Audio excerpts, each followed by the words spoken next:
brain, and we should move on to the ever-patient honourable gentleman, the member for North Norfolk. 10-minute rule motion, Mr Norman Lamb. Thank you very much indeed, Mr Speaker. So I beg to move that leave be given to bring in a bill to amend the Misuse of Drugs Act 1971 to provide for the lawful production, packaging, marketing, sale, purchase, possession and consumption of herbal cannabis in specific circumstances by certain persons and for connected purposes. Mr Speaker, it's long overdue that we call time on the so-called war on drugs, launched 45 years ago by the then President of the United States of America, Richard Nixon. In that time, billions of dollars every year go straight into the hands of organised crime. Governments around the world have been corrupted by the drugs trade. Thousands upon thousands of people have lost their lives in countries like Mexico and Colombia. Profits from the drugs trade have funded terrorism, as recognised by the United Nations Security Council, and thousands of our fellow citizens every year are criminalised for using drugs. This has been a catastrophic failure. There is an urgent and compelling case for a more rational approach. Thankfully, around the world, sense is breaking out. In the United States, Colorado, Alaska, Oregon, Washington and the District of Columbia have all legalised cannabis, introducing a regulated market. They've done the same thing in Uruguay. In Portugal, they have decriminalised drug use, a move which now has cross-party support from right to left. Instead, they take a health-based approach. Drug-related deaths and sexually transmitted diseases due to drug use have dramatically decreased as a result of that change. And now in Canada, the new Liberal government there has been elected on a manifesto which commits them to legislating for the legalisation of cannabis. My plea is that in this country we should base our approach on evidence and on reducing harms rather than on fear and anxiety about public reaction. My sense is that the public are in many respects way ahead of the politicians on this subject. Now, my starting point, Madam Deputy Speaker, is that I'm instinctively hostile to drugs, legal and illegal.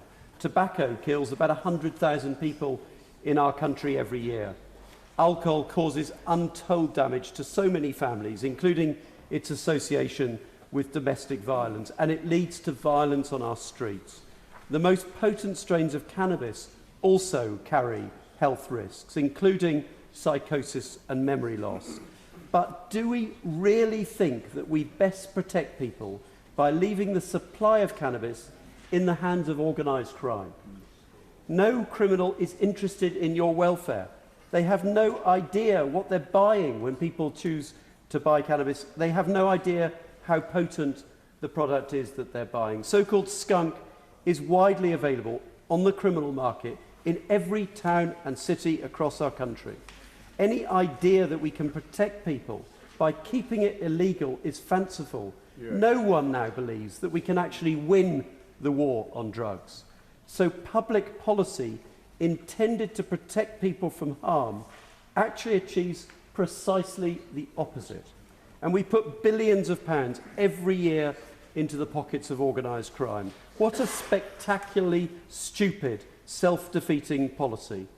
Now, some people raise the legitimate anxiety about people moving from cannabis to harder, more dangerous drugs. But that risk is self-evidently far higher when you're buying from a criminal who has no interest, or who has a direct interest in persuading you to do just that. And on top of that, we criminalise tens of thousands of people every year for the use of cannabis, blighting their careers, damaging their life chances, and restricting their ability to travel. Cannabis would be sold, I apologise, and we know that many people with mental ill health resort to cannabis as a relief from the pain that they suffer. And then we criminalise them. What a cruel, unjust policy. And we criminalise multiple sclerosis sufferers and many others who use cannabis to relieve pain. So I strongly support the End Our Pain campaign. And there's a real hypocrisy here. Whilst all those people are knocked back by criminal conviction, Others, usually more privileged, go on to build successful careers. How many members of this government have smoked cannabis whilst maintaining their support for the conviction of their fellow citizens? The Prime Minister was a reformer. It was also reported that he and others were caught smoking cannabis at Eton. He's gone on to do quite well. Yet, having signed up to a Home Affairs Select Committee report in 2002 calling for the then Labour government to initiate a discussion on alternative ways, including the possibility of legalisation and regulation, to tackle the global drugs dilemma, he then retreated, once elected Conservative leader, and now seems implacably opposed to reform. So why has the Prime Minister changed his mind? Why continue to allow our fellow citizens to be put at risk with the possibility of criminal conviction for doing exactly what he did?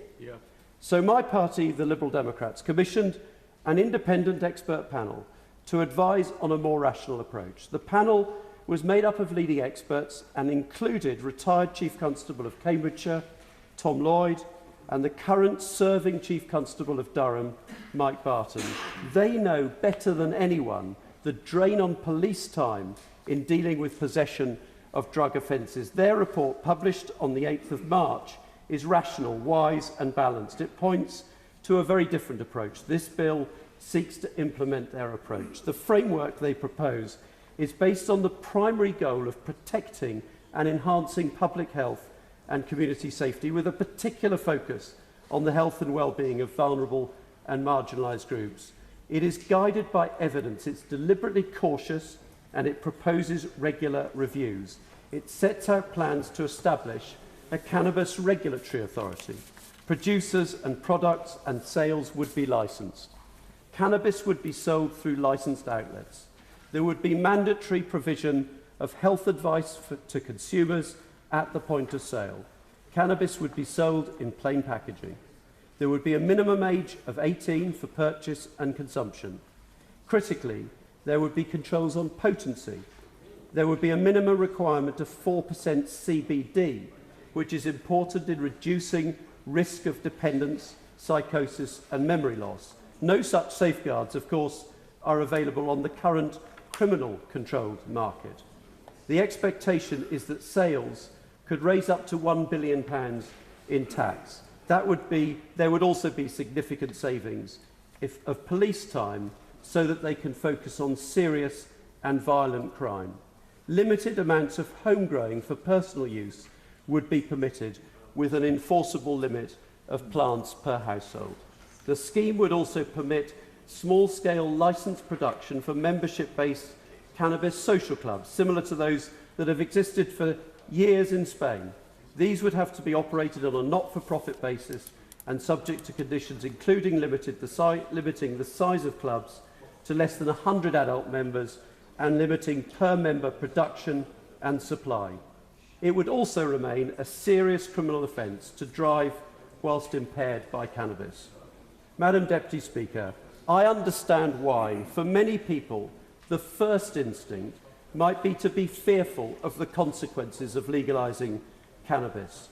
Yet thinking through the disastrous consequences of maintaining prohibition of this drug, the profiting of criminals, the health risks because you don't know what you're buying, the criminalising of so many people, including those with mental ill health and those with multiple sclerosis, leads to the recognition that a new, more rational approach is desperately needed. The question is, does the right honourable member have leave to bring in the bill? As many as that opinion say aye. Aye. Of the contrary, no. The ayes have it. The ayes have it. Who will prepare and bring in the bill? Tim Farron, Nick Clegg, Tom Brake, Alistair Carmichael, Caroline Lucas, Paul Flynn, Michael Fabricant, Crispin Blunt, Peter Lilly and myself, Madam. Norman Lamb.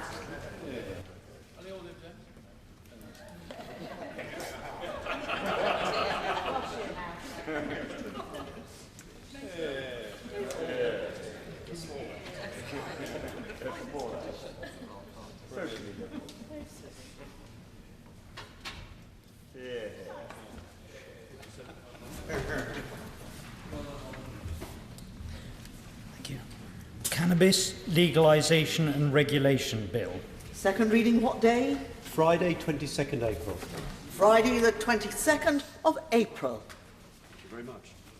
You're welcome.